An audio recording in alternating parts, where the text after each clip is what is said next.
Hello, everyone. It's great to be here. My name is Janelle Austin. My pronouns are she and her, and I'm the project manager of Combating Anti-Black Racism Initiatives based in the LAMP Community Health Center, which is a member of both the Mississauga and West Toronto, Ontario health teams. And I'm really excited to be able to take this opportunity to share our story with you and talk about how we collaboratively have approached anti-Black racism. This presentation is designed to just be an example of the power of collaboration. And I'm going to walk you through the journey of our collaborative approach and talk about how this has come to be, what we've done so far, and what we plan to do next. And I really hope that folks walk away with a message that's not focused on the specifics of what we did, but rather on the impact of our collaboration and sharing resources. And if there's anything that we've learned along this journey, and if there's anything I hope to illustrate to you today, it's that it's important to just start somewhere, and that working together often is the best way to go. So this presentation focuses on the work being done by the ABR OHT working group, which is a joint effort between the Mississauga and West Toronto, Ontario health teams. Mississauga became the first OHT in the province in November of 2019, and they're comprised of over 90 member organizations representing primary health care, community care, home care, long-term care, social services, and other community organizations. And the West Toronto OHT was approved by the Ministry of Health in November of 2020, and as of June 2022 was comprised of 35 member organizations that work in partnership with patients, families, caregivers, and primary care representatives to deliver a comprehensive set of services. So I also want to quickly acknowledge that there are staff from the 4 organizations shown on screen participating in the work being done, in addition to folks from the OHTs. So I want to name Trillium Health Partners, Services and Housing in the province, Dorothy Lee Hospice, and the LAMP Community Health Center, which is where I work. And we're all members of the ABR working group. So these OHTs, for some context, were located as shown on screen, and we cover land that is the traditional territory of the Mississaugas of the Credit, the Anishinaabeg, the Huron-Wendat, the Chippewa, the Ojibwe peoples, the Métis, the Haudenosaunee, and the Wendat peoples. And we're also existing on land that's covered by Treaty 13 with the Mississaugas of the Credit and the Williams Treaty signed with the Mississaugas and the Chippewa bands. I'm here to tell you a story, and so far I've outlined the main characters. So I want to talk a little bit more about the setting to provide some context and also give you an idea of why the work we do is important.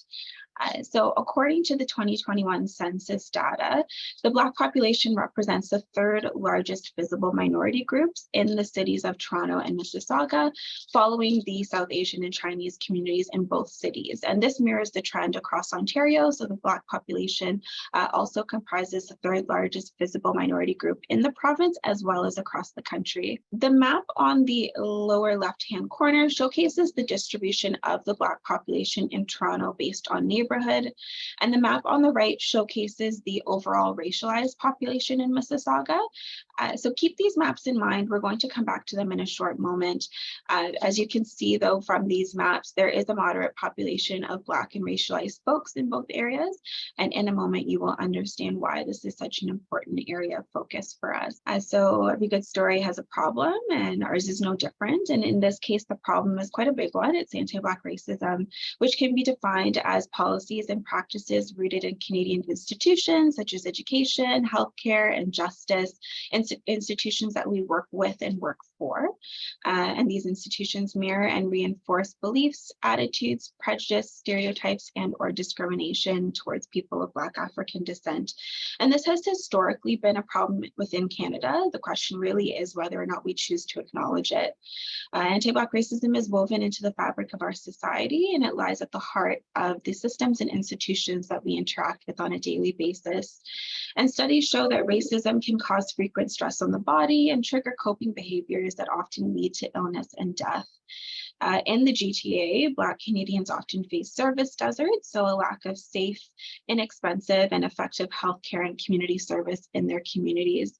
And we also know that more recently, race and racism, specifically anti-Black racism, has been identified as a social determinant of health for Black Canadians. As with all movements toward change, this problem in existence has been here for centuries, but there's often a catalyst that sparks action to resolve the main problem. So for us, that catalyst was the pandemic. And just to be very clear, it's not that our attention was called to these issues because of the pandemic, but rather the pandemic illustrated the issues we were seeing all along in a way that was undeniable. What Mississauga and West Toronto did was take advantage of the opportunity that was before us to address the needs of the Black community at a time when others were finally ready to listen. Historically, Black communities have been marginalized across Canada. We know that Black communities have unequal access to resources such as medical and mental health care, housing, education, employment, and food. And the Black community is also overrepresented in systems such as policing and the criminal justice system, children's aid, and so on. And the pandemic highlighted those disparities to care and resources even further. So many of us will remember that at the beginning of the pandemic, the narrative of we're all in this together was quite quickly dispelled for those of us who were working directly with communities. It was very clear to us that all groups that have been marginalized were experiencing the impact of the pandemic quite differently compared to those who were not.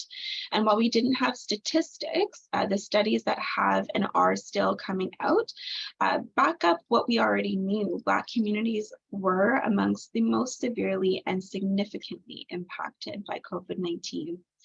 So we know that infection rates for the Black community were 3 times higher than of the white population in Toronto. We know that racialized Torontonians account for 77% of all COVID cases and 79% of hospitalizations. And public health data shows that the Black communities were the hardest hit in the first wave of the pandemic, so peaking about 33% of total monthly cases in August of 2020. And we also know that when factoring in the social determinants of health, the Black community faces challenges in gaining and accessing secure employment, and being precariously housed put them at further risk of exposure to COVID. Also, in terms of housing, Black communities are overrepresented in inaffordable housing. Black households also have an increased rate of food insecurity compared to non-Black and white households. And also Black communities are statistically overrepresented in the low income category. So coming back quickly to the maps that I shared earlier, taking a look at the distribution of the population and comparing that to COVID cases by neighborhood, we can see that within Toronto, these maps currently illustrate Toronto, and within Toronto, the areas that were hit hardest by COVID are the areas where the Black community lives. We can see that this is also similarly mirrored in Mississauga, with the COVID hotspots being almost identical to the areas where the racialized population lives. So in response to this, the Ontario Health Team, or OHT, ABR working group was formed, and this group is responsible for the work that I'm about to outline. This table of individuals exists to support and guide the development of a framework to address anti-Black racism within organizations and communities that are a part of these 2 OHTs. And the roles and responsibilities of this group are to build capacity in addressing anti-Black racism within these 2 OHTs by supporting member organizations with the following. So firstly, to organize equity and anti-Black racism training sessions, to create opportunities for collaboration between the OHTs, to identify knowledge sharing opportunities, to provide direct and short-term support to partners who have completed the organizational self-assessment survey, which I'm going to speak further to in a minute. And for these organizations, the support we're offering is to create and implement action plans based on the results of this survey, to identify and access training and education opportunities, as well as to access tools and resources. We're also focused on conducting community-based research, which will understand the needs of the Black community, specifically in relation to mental health, And we're also tasked with identifying actionable strategies to better health outcomes for the Black community, which is in line with work already existing in relation to anti-Black racism. Now, I am jumping ahead a little bit. The group didn't start off with all of this, so I'm going to rewind a little bit to when the work began. I want to acknowledge the contributions of the folks who supported the working group at its inception. So before I share the timeline of events, I want to acknowledge these 6 individuals who are responsible for laying the groundwork for the work that we're doing right now. Our work first started in December 2020 with an opportunity to apply for a federal grant to support ABR work in Toronto. And the decision to collaborate was made given that organizations within Mississauga and West Toronto OHTs already are working closely together for various aspects of this work, and we're collaborating specifically in regards to health equity. So it was thought that this work could be done together instead of reinventing the wheel. The underlying principle behind all of this was that anti-Black racism and equity work can go further and it can go faster when more people are collaborating and working together. It can be difficult to know where to go with this work, and one of the best things to do is start with assessing where you're at. And for this reason, the MOHT and West Toronto OHT pooled funding to validate an existing self-assessment organizational survey. And this tool was designed to support health and social service organizations with identifying their current state, their capacity, and opportunities to meaningfully address anti-Black racism.